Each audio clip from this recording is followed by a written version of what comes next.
स्वागत है मेरे YouTube चैनल पे। मैं हूं AK कश्यप। एक महत्वपूर्ण इन्फॉर्मेशन के साथ इस वीडियो को आप लास्ट तक जरूर देखिएगा। बिहार में टीचर ट्रांसफ़र का एक मुद्दा जो है वह काफ़ी गंभीर इशू बना हुआ है। आखिर बिहार सरकार के शिक्षा विभाग के इस ढुलमुल रवैये के कारण लोगों ने ये आशा छोड़ रखा है कि 1, 2 या 3 महीनों तक संभवतः ये मानकर लोग चल रहे हैं कि बहुत कम संख्या में स्थानांतरण देखने को मिलेगा। तृतीय और चतुर्थ चरण में अगर बात करें, जिसमें विशेष दूरी के आधार पर जो स्थानांतरण की प्रक्रिया में महिलाएं हैं, और चौथे चरण में विशेष दूरी के आधार पर जो पुरुष हैं, इन लोग तो बिल्कुल अभी आशा छोड़ चुके हैं कि 2025 के विधानसभा तक ऐसा न हो कि पूरी स्थानांतरण प्रक्रिया खिंच जाए।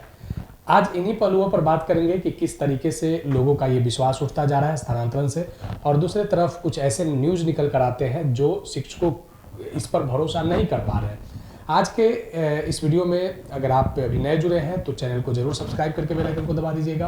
वीडियो को लाइक और शेयर जरूर कीजिएगा। स्थानांतरण से संबंधित कोई सुझाव होगा तो आप जरूर लिखिएगा। देखिए, शिक्षा विभाग ने जिस तरीके से फेज़ 1 और फेज़ 2 की नियुक्तियाँ किया, विशिष्ट शिक्षकों की नियुक्तियाँ पदस्थापना किया, BPSC 3.0 की काउंसलिंग और जो भी उसकी प्रक्रिया है वो कंटिन्यू जो है वो सुचारू है। इसी बीच जो स्थानांतरण की प्रक्रिया को लेकर शिक्षकों का भरोसा विभाग से उठते जा रहा है।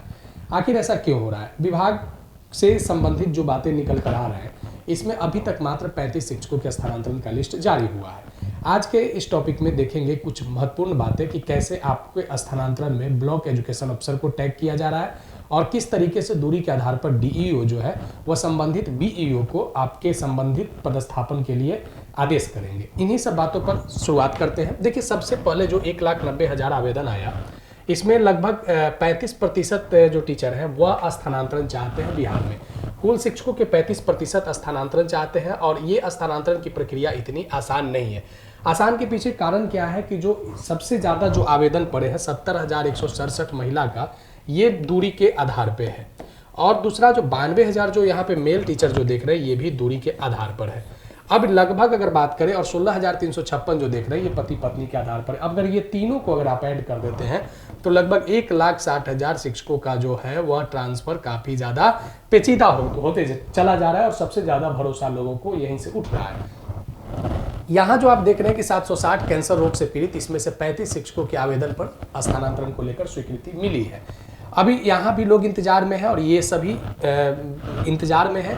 लगभग 10,470 ऐसे शिक्षक हैं जिनके स्थानांतरण ये पाठ से संबंधित है।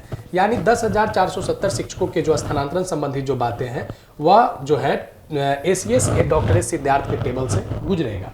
अब ये बात निकल कर आ रही है कि प्रथम चरण में जो 5 श्रेणी बनाया गया था, प्रथम चरण में जो 5 श्रेणी बनाया गया था, इसमें असाध्य रोग से 35 लोगों का जो स्थानांतरण हुआ है। अभी इसमें गंभीर रुग्णता, दिव्यांगता, ऑटिज्म, विधवा, ये लोगों के स्थानांतरण में क्या कितना समय लग सकता है, दूसरा लिस्ट कब आ रहा है। तो यहाँ एक न्यूज़ निकल कर आया है, जरा देखिएगा। यहाँ एक न्यूज़ निकल कर आया है कि जो 10,470 शिक्षकों के स्थानांतरण डॉक्टर सिद्धार्थ खुद कर रहे हैं, और ACS सिद्धार्थ की ओर से हर महीने 5 से 8 दिन के अंतर पर ट्रांसफ़र का लिस्ट जारी होगा। यानी जो पहले वाला जो 35 शिक्षकों का लिस्ट जारी हुआ है, जो जिला संवर्ग के शिक्षक का है, अभी वहीं पे ट्री 1, 2 और विशिष्ट शिक्षकों के लिस्ट जारी होने वाले हैं। तो ये मानकर चलिए कि अगर प्रथम चरण में 5 श्रेणी है, अगर 5-5 दिन का भी अगर मिनिमम टाइम ड्यूरेशन लेकर लिस्ट जारी होता है तो कम से कम 25 दिन से लेकर 35 दिन तक या 40 दिन तक प्रथम चरण में ही आपको देखने को मिलेगा। 25 से लेकर 35 दिन तक आपको प्रथम चरण का समय जो है वो लग जाएगा। अब आती है द्वितीय और तृतीय और चतुर्थ चरण। विभाग यहाँ पे मान रही है कि द्वितीय, तृतीय और चतुर्थ चरण में हमको परेशानी का सामना नहीं करना पड़ेगा। क्यों नहीं करना पड़ेगा, जरा इस बात को भी देख लीजिए। यहाँ पे पति पत्नी और दूरी के आधार पर जो पावर दिया गया है वह DEO यानी संबंधित जिला शिक्षा पदाधिकारी को दिया गया है। विभाग ये कह रहा है कि हम एक कोड जनरेट करेंगे, कोड के आधार पर शिक्षकों के स्थानांतरण संबंधित जिला में, ऐच्छिक जिला में कर दिया जाएगा। अब देखिए कि संबंधित ऐच्छिक जिला में अगर स्थानांतरण होता है तो ये शिक्षकों के DEO से फिर इन्हें कहाँ जाना होगा, DEO से फिर इन्हें जाना होगा ब्लॉक एजुकेशन ऑफिसर्स के पास। ये ब्लॉक एजुकेशन ऑफिसर्स कौन होते हैं? जो संबंधित ब्लॉक से संबंधित होते हैं। अगर आप BPSC 3.1-2 से जुड़े होंगे तो आप देखे होंगे कि आपको एक औपबंधिक नियुक्ति पत्र से पहले जो ओरिएंटेशन उन्मुखी कार्यक्रम के लिए जो आपको लेटर मिला था, जिसमें आपको BEO का ऑफिस टैग किया गया था। संभवतः ये मानकर चलिए कि आने वाले समय में अगर 1 लाख जो 60,000 शिक्षक हैं जो दूरी के आधार पर और 15 से 16,000 के जो पति पत्नी के आधार पर है, तो विभाग अगर जल्दी से कोई स्थानांतरण का निर्णय ले और प्रथम चरण के साथ साथ द्वितीय, तृतीय और चतुर्थ चरण पे भी अगर फोकस करे तो संबंधित जिला शिक्षा पदाधिकारी को वो पावर देकर बीईओ के यहाँ स्थानांतरण करके टैग कर सकता है। क्योंकि सबसे ज़्यादा जो हॉट डिस्ट्रिक्ट जो बना हुआ है वो समस्तीपुर है, दरभंगा है और पटना है। लगभग 12 से 14,000 समस्तीपुर और दरभंगा से लोग निकलना चाह रहे हैं और पटना में लगभग 6,000 लोग आना चाह रहे हैं। अब ये जो मसला है, पटना से जाने वाले लोगों की, जिला से जाने वालों की संख्या कम है। अब ये शिक्षा विभाग के लिए भी एक गंभीर समस्या बनी हुई है। लेकिन अब इसी बीच में अगर जैसे बीपीएससी ट्री 1 और 2 में स्थानांतरण का प्रक्रिया विभाग कर दे और कुछ दिनों के लिए स्थानांतरण करके उन्हें विद्यालय टैग कर दिया जाए और बाद में संबंधित प्रखंड शिक्षा पदाधिकारी फिर उसे बेहतर तरीके से सीट को देखकर उन्हें आवंटित सामंजस्य करते हुए विद्यालय पदस्थापन करवा सकेंगे। अगर ऐसा होता है तब स्थानांतरण की प्रक्रिया मानकर चलिए कि मार्च अप्रैल तक सभी लोगों के लिए संभवतः हो पाएगा।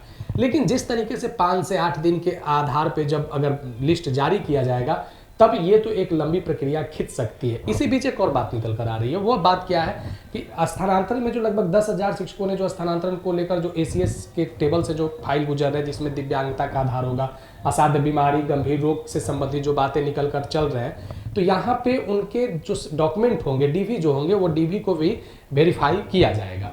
तो एक महत्वपूर्ण यहाँ पे अगर कंटिन्यू अगर 1,90,000 शिक्षकों को अगर स्थानांतरण सरकार चाहती है जल्द से जल्द करना, क्योंकि शिक्षकों के लिए एक गंभीर चुनौती बन चुकी है और लोग अब निराशा हो चुके हैं विभाग से। आने वाले समय में एक बार जरूर सभी लोगों को ऐच्छिक स्थानांतरण विभाग इस पर सही निर्णय ले और समय कर दे, ताकि लोगों को मतलब ये आशा बना रह सके विभाग पर। तो ये जो एक महत्वपूर्ण इशू जो था आपके स्थानांतरण से, जो प्रिंट मीडिया में भी प्रकाशित हुआ था, तो आज इसी पे हमने चर्चा किया है। आगे फिर हम चर्चा करेंगे, आपसे संबंधित मुद्दे को हम उठाएंगे। और अगर नए जुड़े हैं तो चैनल को जरूर सब्सक्राइब करके बेल आइकन को दबा दीजिएगा।